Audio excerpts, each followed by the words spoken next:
The most damaging effect of Christianity on my life has been a toxic view of the self. It's taken me a while to even recognize this, but I look at someone like Jamie Lee Finch. I don't know if you know who she is, but she's a person who came out of evangelical Christianity and now has this whole program that tries to help women um, recalibrate the way they look at their own bodies because there's a lot of shame involved in evangelical theology. I don't think it's intentional, but we kind of make women feel like they're sinful and just like Jezebels, and there's just a lot of really toxic messaging that goes out under the guise of Christian teaching within the evangelical church. And I looked at that and I thought, well, I'm glad I'm not a woman. But as I've gone on in my path, I have realized that I still have the same toxic view of myself that women tend to get, or not all, but many women get toward their own bodies through Christian teaching. And again, I'm not not healthy even Christian teaching, but the kind of Christian teaching that I grew up with. Now, I'm a little rambly today, and I apologize for that. You can see I have a brand new background here. Julie and I just moved, and it feels so grown up. We moved from our condo into a house.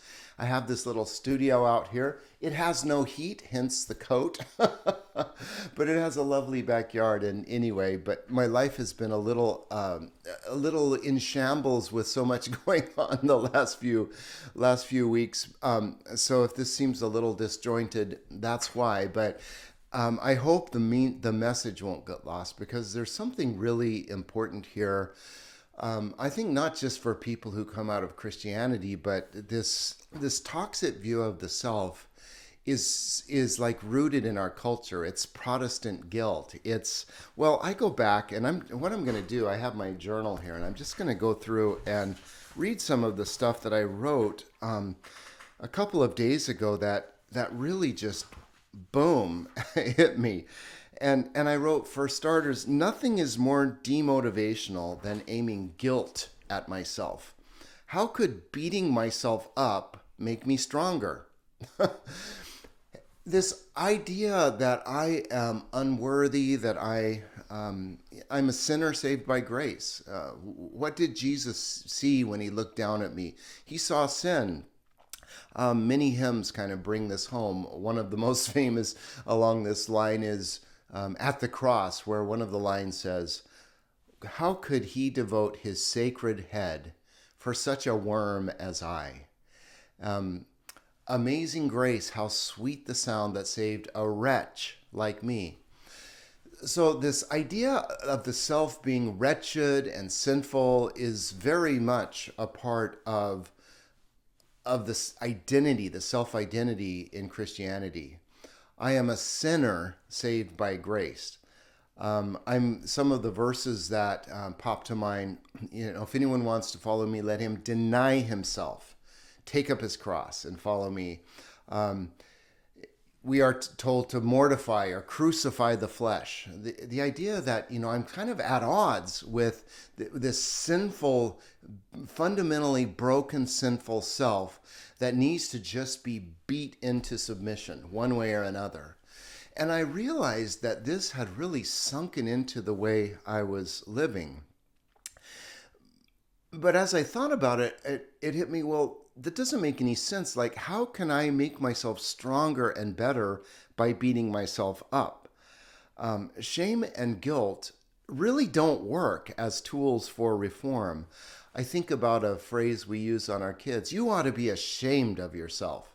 Well, no one needed to tell me that. I was ashamed of myself, right? I mean, I'm a sinner. Of course I'm ashamed of myself. But being ashamed of yourself doesn't really motivate or do anything to help make things better. I never, I never intentionally, and I think in general, I didn't do that to my own kids. I didn't walk around like heaping shame and guilt on them. when they went down a wrong path, I would be like, whoa, let me show you something better. There's a better way to do that. Oh, that's not that won't work. That's not healthy for you. Now, I can't say I always got this right. I wish I did. I'm sure that I put plenty of shame and guilt on them, like, oh, you bad kid.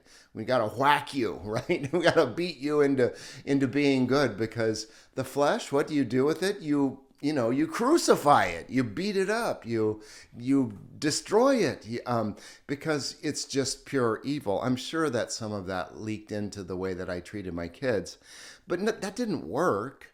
The only thing that really shaped my own kids was love, was showing them a better way to relate to themselves and to other people.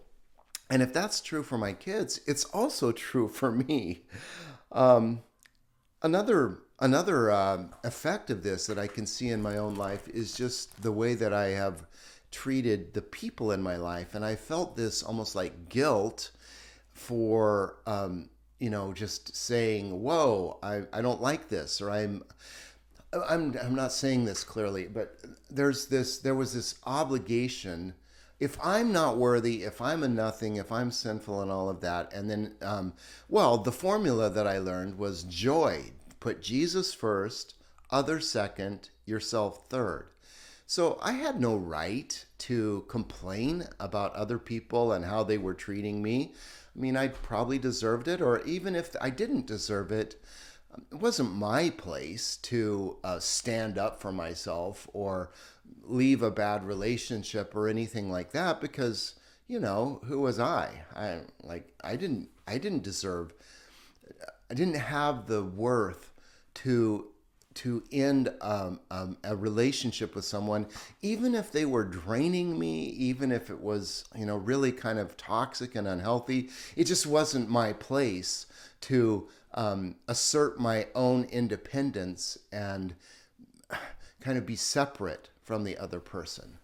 I don't know if I'm saying that really well, but it occurred to me that, wow, I stayed in some relationships way too long out of just this really toxic view of myself. I didn't value myself, I guess. I put the other person first. And Jesus told me to love my enemies. So who was I to break off or step out of a relationship that was not healthy for me? So again, I'll just say it. As I'm really letting this sink home, I'm convinced this is true, that the most damaging and lasting effect of Christianity on my life is its toxic view of the self.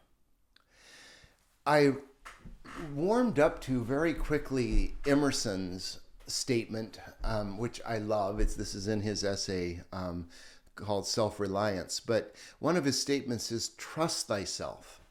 Every heart vibrates to that iron string. So it took me some time to get to where I could trust my own eyes, to where I wasn't going like, well, I might see something, it's probably wrong, because the Bible and my Christian beliefs, that's what's real, and my own view of things is not to be trusted. And it took a while, but that resonated with me. Wait a minute. If I can't trust my eyes, if what I see is not real, then, it just didn't make any sense to me. So I really resonated with this idea to learn to trust myself. But there's another myself that is equally important, which would, I guess you would say, embrace thyself, accept thyself. Because this idea of like being alienated from yourself, that's probably the deepest form of alienation.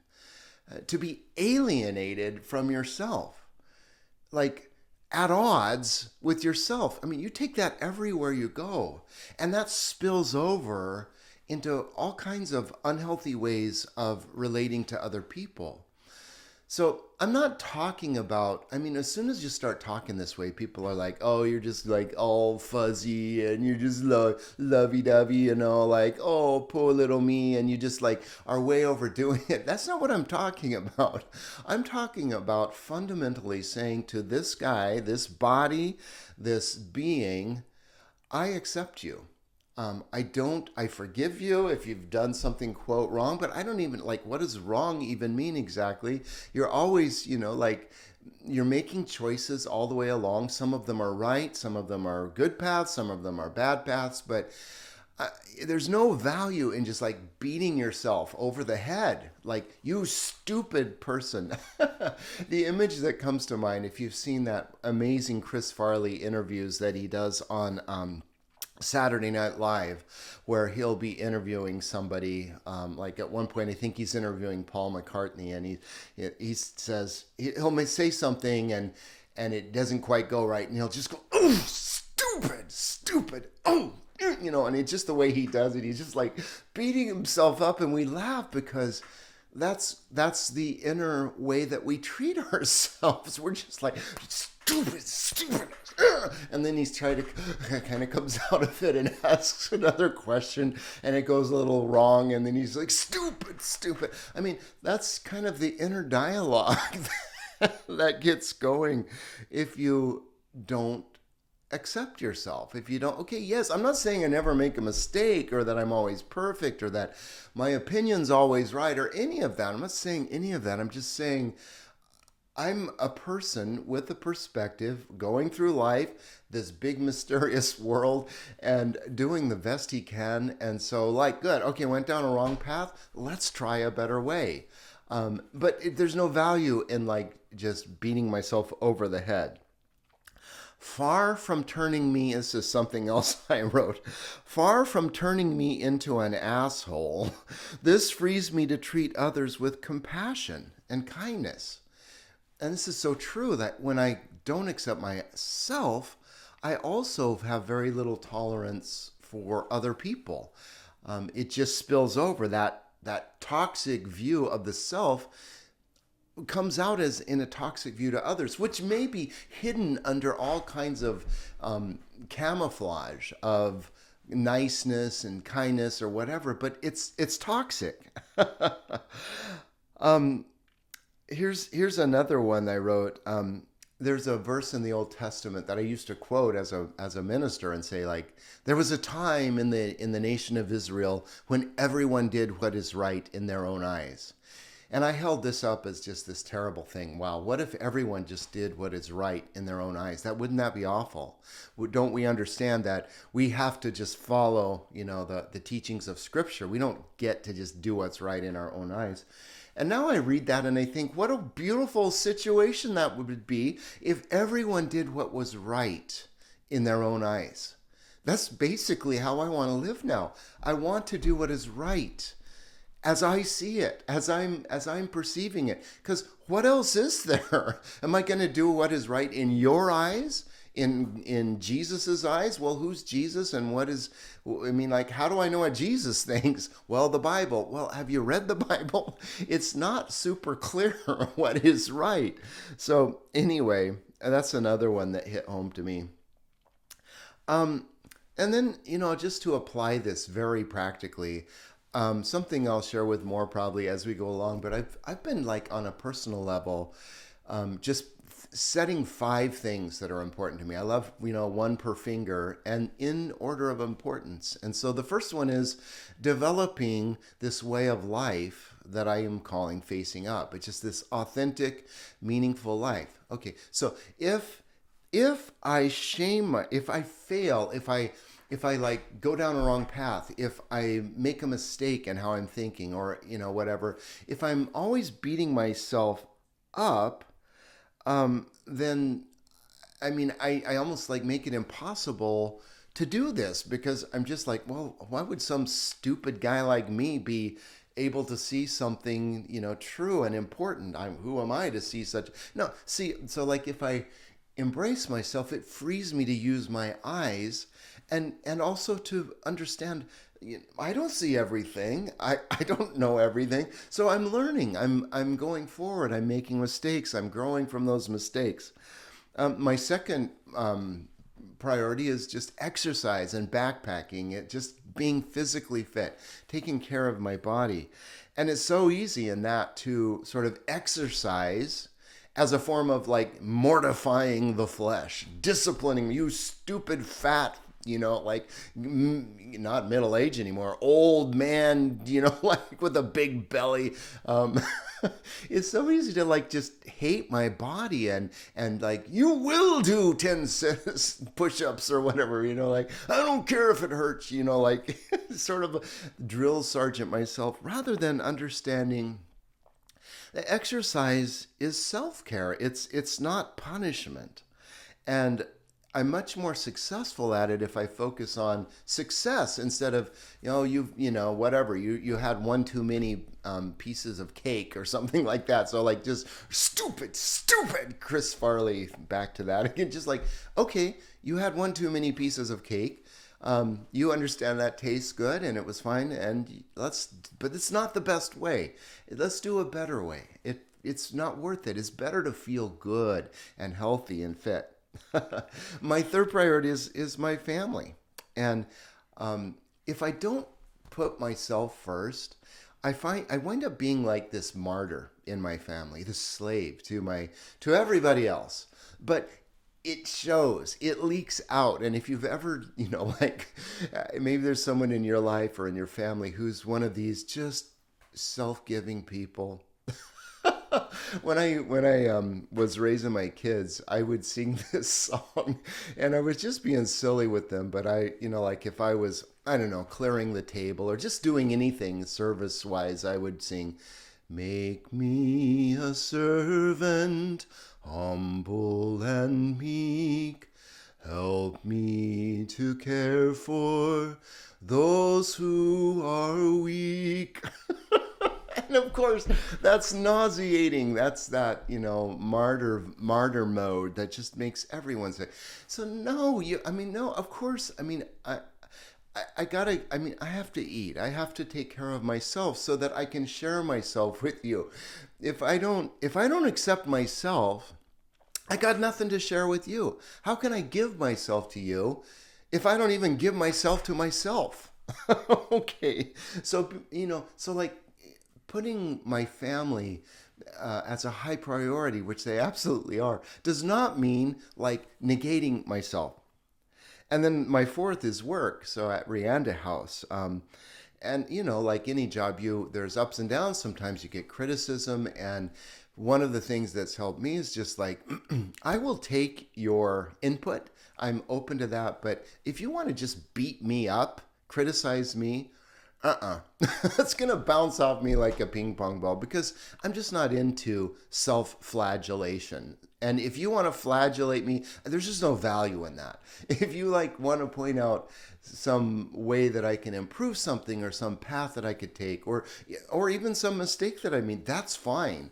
That's part of learning. But if you just want to like attack me, like, I'm just not having it. So, and that's not like, again, just being like, I'm above criticism. That's not it. It's like, I just refuse to, like punish myself for my mistakes. I learn from them and move on. And then finally, my fifth priority is my music. And, music is just such a great metaphor for life. But when you play music, you're having fun. You make mistakes along the way, but you do your best and you just get into the joy of that. But if you like dwell on your mistakes or on your inadequacies or deficiencies, everybody wishes they were better singer, better French horn player, better whatever. Everybody wishes they were better. And so in my music, just to embrace what is and take it forward. So anyway, guys, I hope that has some encouragement to you. I feel like there's a lot more here to flesh out. Certainly, this particular episode is a little bit rambly, and I hope you're able to follow what I'm saying. I just am trying to understand this better. It's sometimes I think the things that most impact us, most damage us, we can really just not even be aware of. And so this was one that's taken a while for me to see, but wow, it was just a few mornings ago when this just like a thunderbolt. It's like, oh, it's not just, sisters or my wife or women who are harmed by this toxic view of self. I am too, and I gotta get over it.